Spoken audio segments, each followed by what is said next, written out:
We are headed to the hospital. What's up, what's up, what's up? We're fired up. Yep. We've waited a long time for this, buddy. Looking forward to meeting you tonight. And this is the start of a beautiful life and big things. We can't wait. There you go, buddy. Love you. Love you.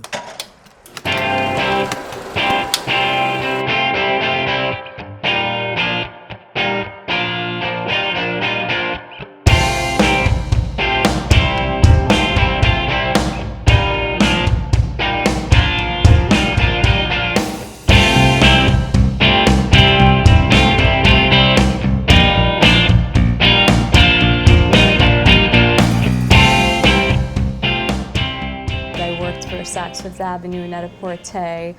I'm just so grateful for all the experiences that I had, but the greatest of them all was giving birth to DC3 and now finally being a mom.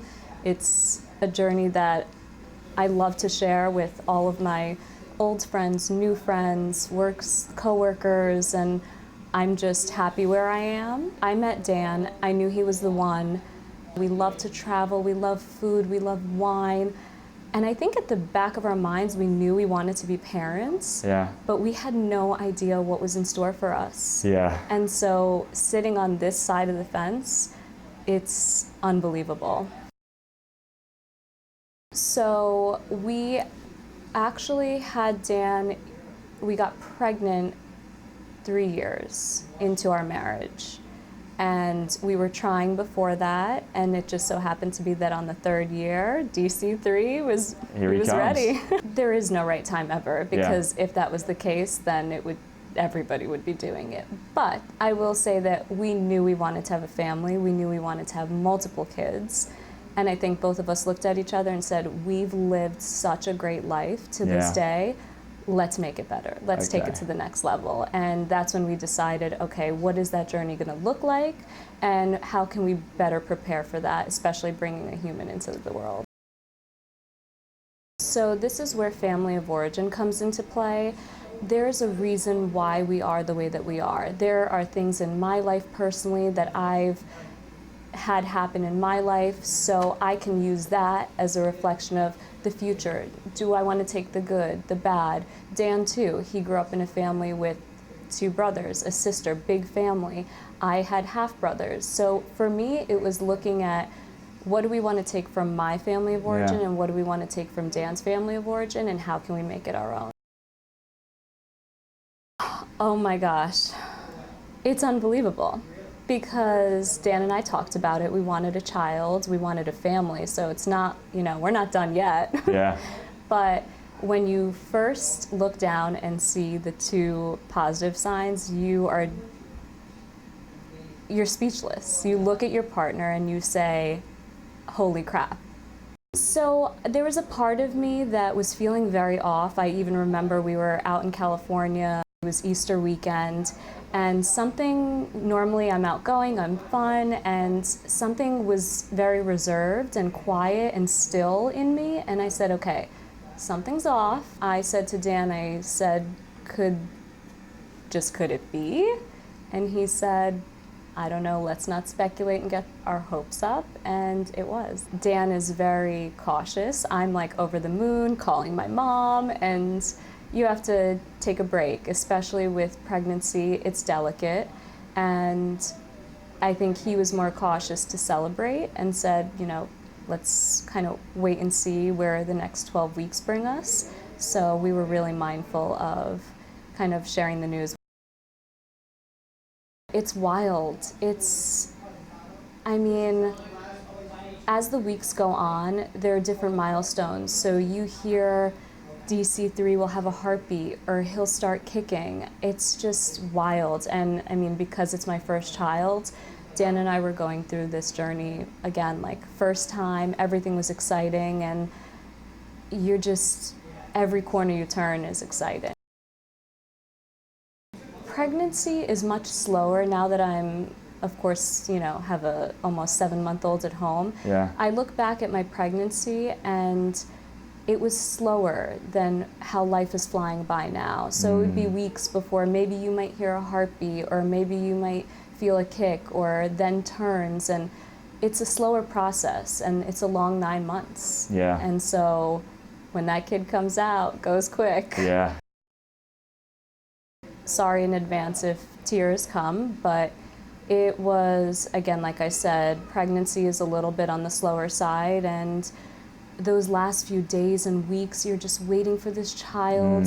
Most moms usually go late the first time, and I'll never forget, I went to the doctor during my 39th week appointment, and she said, listen, this kid, he's comfortable. What do you want to do? Do you want to be induced?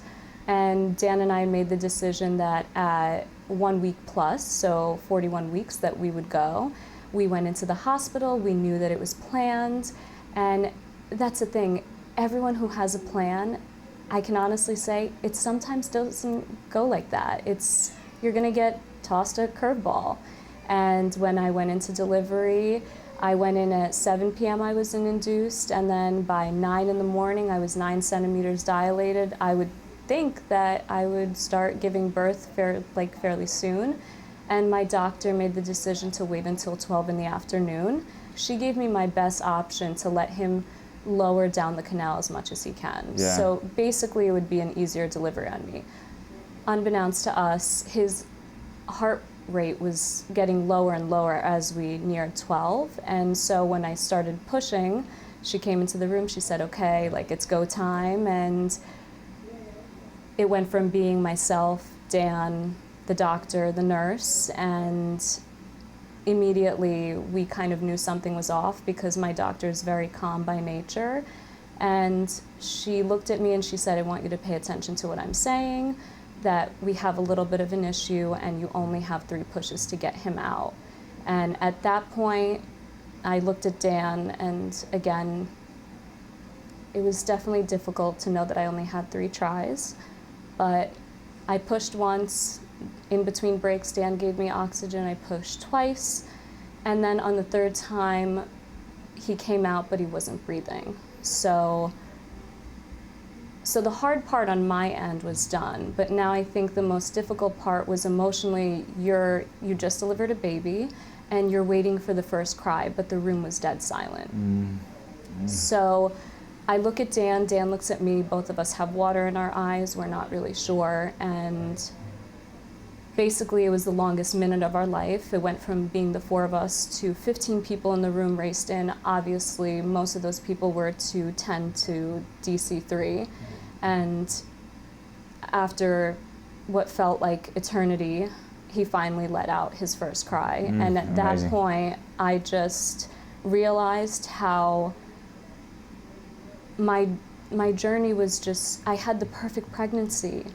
I had visions of the perfect delivery, and it didn't go like that. You know, you have to be ready for anything, and I'm so grateful for my experience and that was the way that it happened, that Dan and I look at him in a much different way than had we just had an easy breezy delivery, walked out of there in 2 days. Oh, it's so overwhelming, and I'm sure that other mothers can attest to this. When your first child is, brought to you and in your hands for the first time, you only dream of moments like that, but the feelings surpass what you think it's going to be. I kept looking at Dan, my husband, and I couldn't believe that we made it that far. That's where we were sitting, and this was our new life. There was no turning back. So to me, it's just, I'll never forget that. We'll have more kids, but you'll never be able to take away that moment from us.